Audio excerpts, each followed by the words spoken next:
any living organism has a lot to teach you if you pay close enough attention, or has a lot to offer you if you just accept those gifts freely. What a great spot we are in. This is the Ridgeway Forest. My name is Yoav Daniel Bar-ness from Giant Tree Expeditions, and today we're going to go through some of Tasmania's forests through a whole rainbow spectrum of colors.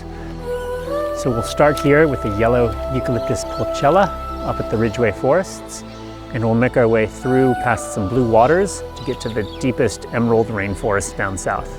One of the very special things about these gum trees is that they shed their bark all the time.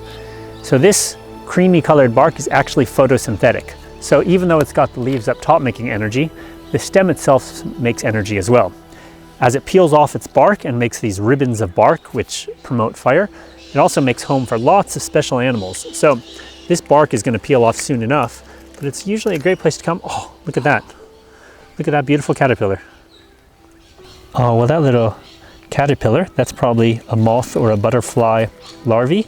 And all those hairs on it are stinging hairs to tell us not to touch it, not to mess with it, and certainly not to try and eat it.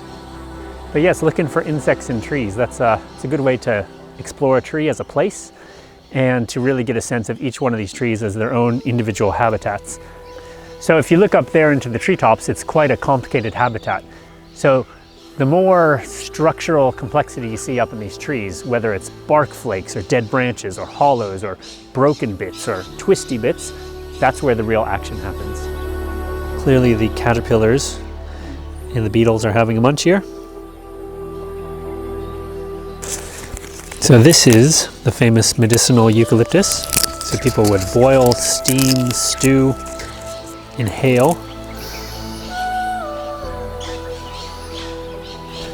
So when these plants grow, almost all plants grow from their tips and their outer surfaces.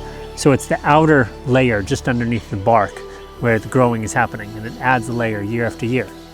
That's how you get the tree rings. And then it adds new segments at the tip, which is the buds you see here at the tip of this young baby Eucalyptus regnans. So they don't elongate from the middle, and they don't swell from the inside. They add new levels to the outermost tips.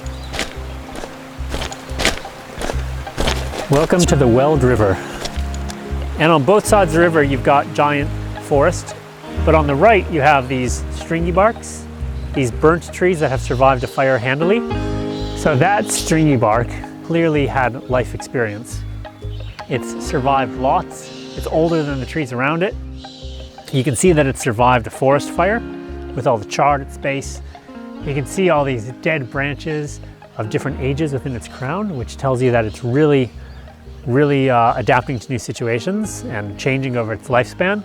So it's just got a lot more complexity in there. And that complexity means more hidey holes for animals, more places where water collects for mushroom to start rotting through. But yeah, that's as exciting as a tree gets. And across the way, if you look across the river, you can see there's a creamy colored tree there with peeling bark. That's Eucalyptus regnans, the tallest of the flowering plants in the world and one of the real iconic trees of Tasmania.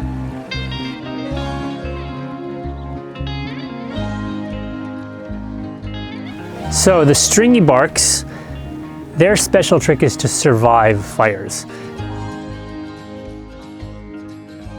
Now the bigger, older ones don't have the strength to do it, and they tend to burn out from the inside. But the younger ones, like we see behind us, are pretty happy to get a good lick of fire and keep going.